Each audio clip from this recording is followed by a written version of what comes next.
दोस्तों नमस्कार। 4 PM गुजरात और दस्तक में आप सबका बहुत बहुत स्वागत है। मैं हूं आपका दोस्त मयूर जानी। एक बड़ा इंटरेस्टिंग वाकया हुआ है भाई। हम आपको बताएं कि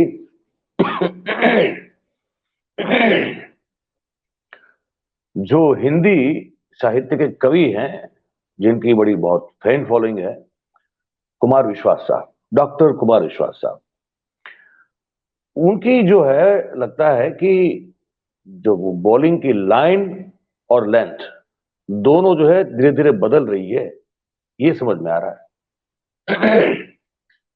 अब आप कहेंगे कैसे? तो ये ऐसे कि उनकी अब चल रही है राम कथा, और राम कथा वो कर रहे हैं मध्य प्रदेश के उज्जैन यूनिवर्सिटी में। और राम कथा जब कुमार विश्वास कर रहे हैं तो उनको सुनने के लिए मध्य प्रदेश की भारतीय जनता पार्टी के कुछ कैबिनेट मंत्री गण जो है वो भी वहां पे उपस्थित रहे, वो भी थे जब वो कथा कर रहे थे। तो वहां उन्होंने एक एग्जाम्पल दिया कुछ अजीब तरह का, जिनकी भारतीय जनता पार्टी को कभी उम्मीद नहीं होगी। माफ कीजिएगा। उन्होंने कहा कि भाई हमारे यहाँ एक लड़का काम करता है जो कि राष्ट्रीय स्वयंसेवक संघ से जुड़ा हुआ है। तो बजट जब आने वाला था तो उन्होंने, वो लड़के ने हमको पूछा कि भैया ये बजट कैसा होना चाहिए। तो कुमार विश्वास साहब कहते हैं कि भाई हमने उस लड़के को कहा कि भाई आप लोगों ने ही तो ये राम राज्य वाली सरकार बनाई है, तो राम राज्य में जैसा बजट हुआ करता था वैसा बजट होना चाहिए। तो डॉक्टर कुमार विश्वास कहते हैं कि लड़के ने पूछा कि राम राज्य क्या होता है, और उसको लेकर फिर कुमार विश्वास साहब ने ये कहा कि भाई तुम लोगों की, मतलब आप लोगों की तकलीफ ये है, जो उन्होंने राष्ट्रीय स्वयंसेवक संघ को एड्रेस करते हुए, संबोधित करते हुए ये कहा कि वो लड़का राष्ट्रीय स्वयंसेवक संघ में था। ऐसा डॉक्टर कुमार विश्वास ने आगे कह चुका है, वो कह चुके थे। तो उन्होंने कहा कि आप लोगों की तकलीफ ये है कि आप लोग अनपढ़ हैं, आप कुछ पढ़ते लिखते नहीं है, आपको पता नहीं है। आप वेद में क्या लिखा था वो बात करके फिर निकल जाते हैं, क्योंकि आप वेद पढ़ते भी नहीं है। तो बोले आपकी प्रॉब्लम ये है कि आप अनपढ़ लोग हैं, मतलब कि संघ अनपढ़ हैं। और साथ में उन्होंने जो है वामपंथियों को भी निशाने पे लिया, कहा कि वामपंथी पढ़े लिखे बहुत है, लेकिन वो जो भी पढ़े हैं वो गलत पढ़े लिखे हैं। तो कहा कि इस देश में दो ऐसे गुटों के बीच जो है वो लड़ाई टंटा झगड़ा चल रहा है, जिसमें से एक बिल्कुल अनपढ़ है और एक कुपट है। ये कह के डॉक्टर कुमार विश्वास ने मधुमक्खी के छत्ते में हाथ डाल दिया। अब हमको ये समझ में नहीं आता है कि ऐसा क्यों किया इन्होंने, क्योंकि अगर हम इतिहास देखें, हम ये लिस्ट बना के बैठे थे आपके लिए कि सबसे पहली तारीफ उन्होंने जो इस सरकार की जब बनी, नरेंद्र मोदी साहब की अगुवाई में, जब भारतीय जनता पार्टी की सरकार जब 2014 में बनी, तब तो कुमार विश्वास साहब आम आदमी पार्टी में थे। तब भी जो है उन्होंने कुछ, मेरे ख्याल से जनवरी, जब वो बनी भी नहीं थी, मैं तो पहले की बात कर रहा हूँ, सरकार तो मई महीने में एंड में बनी 2014 में, इन्होंने जनवरी में एक तारीफ कर दी थी जब कि नरेंद्र मोदी साहब गुजरात के उस समय मुख्यमंत्री थे। वो एक आपको वीडियो मिल जाएगा। फिर उन्होंने एक तारीफ कर दी, जो मेरे पास सूची पड़ी हुई है, उसमें 2019 के साल के दिसंबर महीने में तारीफ कर दी थी उनकी। ठीक है। एक उन्होंने मार्च महीने में, 2020 के मार्च महीने में उन्होंने एक तारीफ कर दी। ठीक है। और दूसरा जो है उन्होंने फिर एक बार जो है कर दी तारीफ, कुछ मेरे ख्याल से 2022 के नवंबर महीने में तारीफ कर दी। ये वही कुमार विश्वास साहब है जिन्होंने न सिर्फ नरेंद्र मोदी साहब की, लेकिन अमित शाह साहब की भी तारीफ की है। ये जनवरी 2021 में कर दी थी इन्होंने। ठीक है। और अगर मैं आपको कहूं कि और अगर कोई वाक्य मेरे ध्यान में अगर आ रहा हो तो वो भी बताना चाहूंगा, लेकिन इतने तो है मेरे पास, ये वाक्य हैं जहां मैंने आपको महीना और साल के साथ बता दिया कि वहां वहां उन्होंने तारीफ की है नरेंद्र मोदी साहब की, अमित शाह साहब का भी किए, उनकी भी तारीफ की है। तो अचानक से ऐसा क्या हो गया भाई कि अब ये संघ जो है, ये संघ के ही प्रचारक रहे नरेंद्र भाई आज देश के प्रधानमंत्री हैं, और वो संघ इनको अनपढ़ लग रहा है। एक बार जरा सुन ले, मैं आपको सुनाता आज से हूं। 4-5 साल पहले एक दिन बजट आने वाला था।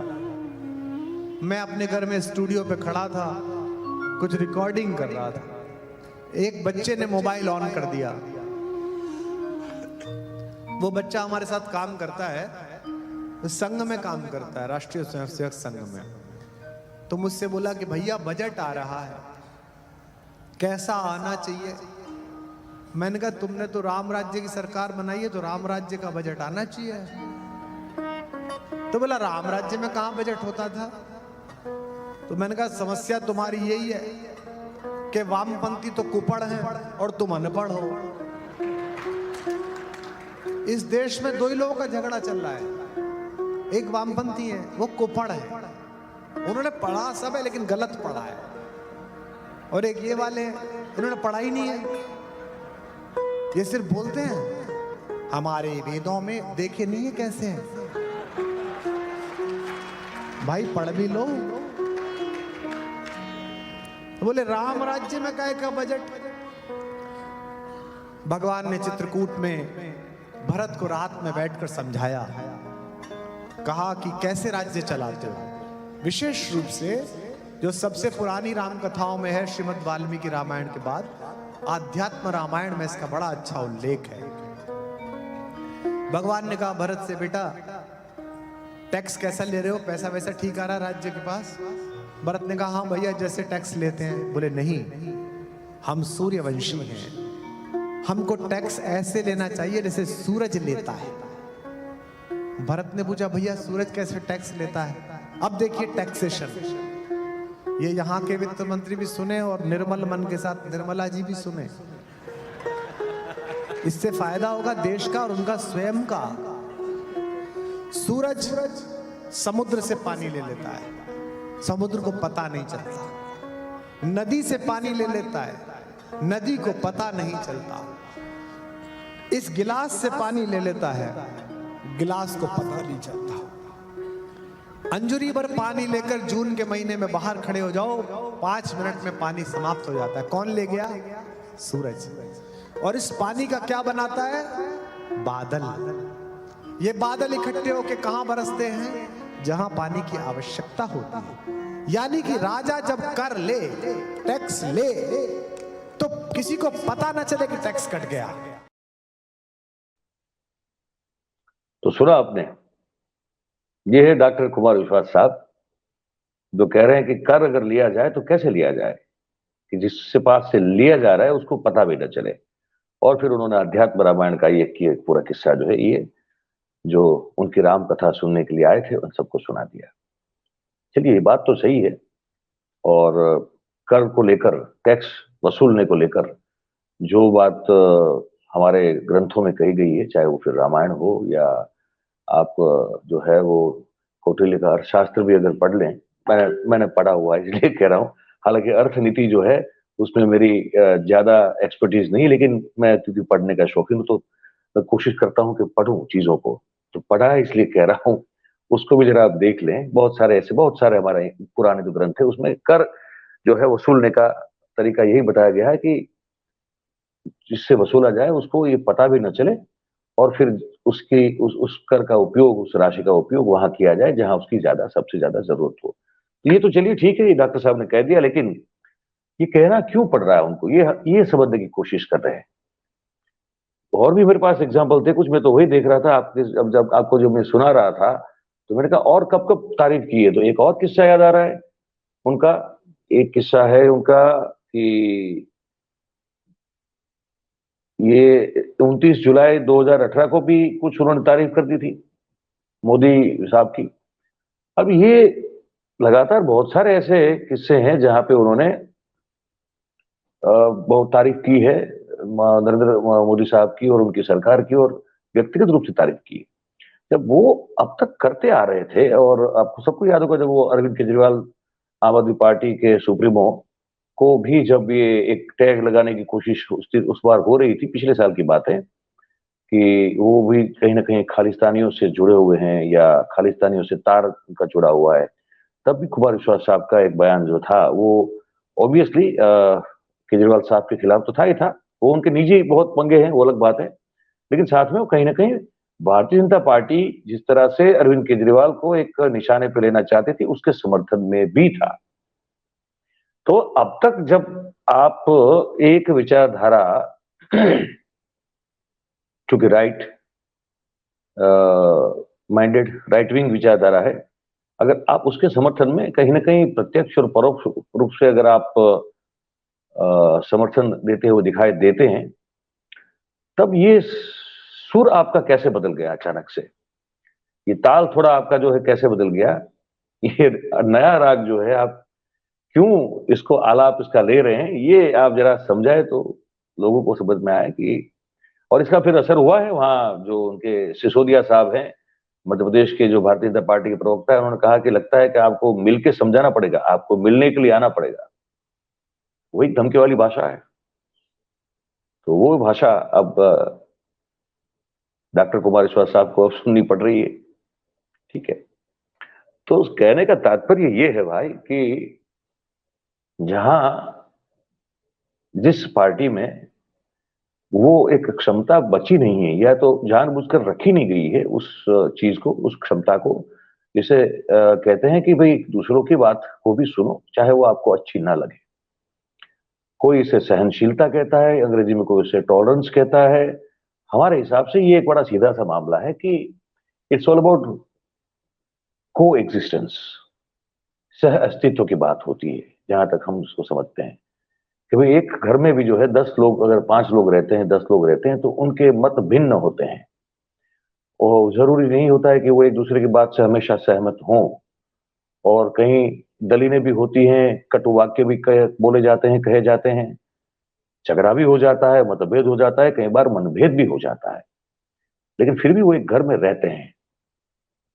तो जब वो रह सकते हैं तो उसी को सह अस्तित्व कहते हैं। तो इस देश में भी जो है अलग अलग विचारधारा के, अलग अलग मानसिकता के, अलग अलग, हाँ, राष्ट्र राष्ट्र के प्रति अगर कोई वफादार नहीं है तो उनका तो कोई स्थान नहीं है, लेकिन देश के प्रति उतना ही प्यार और उतना ही सम्मान और कहते हैं ना कि एक पेट्रियोटिक माइंडसेट रखते हुए अगर आपके विचार दूसरों से भिन्न हो तो वो हो सकते हैं। तो उसमें अगर आप किसी को देख लेने की बात करें या फिर कहीं के रूबरू आएंगे, मिलके आपको समझाना पड़ेगा, ये सब अगर आप बोलते हैं तो इसका मतलब ये है कि आप में उस सह अस्तित्व की भावना नहीं है। और उस सह अस्तित्व की भावना न होने का अनुभव जो है अब डॉक्टर कुमार विश्वास साहब को हो रहा है। तो मुझे लगता है कि शायद उनको अब थोड़ा और जब करीब गए होंगे तो उनको लगा होगा कि अरे भाई मैं तो केजरीवाल साहब को भी ये कहता था, अब यहाँ भी तो कुछ गड़बड़ी है। ये शायद उनको लगा हो, क्योंकि बेसिकली है तो कवि। तो कवि क्या है कि कवि या कोई भी व्यक्ति एक झांसे में कभी आ सकता है, धोखा खा सकता है, लेकिन अगर वो अंदर से सच्चा हो तो फिर वो सच को समझ लेता है, फिर वास्तविकता का स्वीकार भी करता है और अपना पक्ष जो है पुनः स्थापित करने की कोशिश करता है। तो हमको लगता है कि शायद इनके साथ ये हुआ है या हो रहा है, और इसीलिए मध्य प्रदेश में भारतीय जनता पार्टी के गढ़ में बैठ के राम कथा करते करते उन्होंने संघ को अनपढ़ कह दिया, वामपंथियों को कुबड़ कह दिया। और इसको लेकर अब काफी मुझे लगता है कि एक और बड़ा विवाद खड़ा हो रहा है जो आज, और वो आगे और भी बड़ा विवाद हो सकता है। पर कुल मिला के जो समझ में आ रहा है वो ये है कि इनके सुर, लय, ताल, राग, या तो फिर क्रिकेट की भाषा में कहे तो उनकी बॉलिंग की लाइन और लेंथ जो है डॉक्टर विश्वास की, अब वो बदलती हुई, वो कोई चेंज होती हुई नजर आ रही है। तो देखते हैं अब आगे इसमें, आगे डॉक्टर विश्वास भी जो इस चीज को कैसे रिएक्ट करते हैं या रिस्पॉन्स करते हैं इस चीज का, देखते रहेंगे। तो इस कार्यक्रम में बस इतना ही है भाई।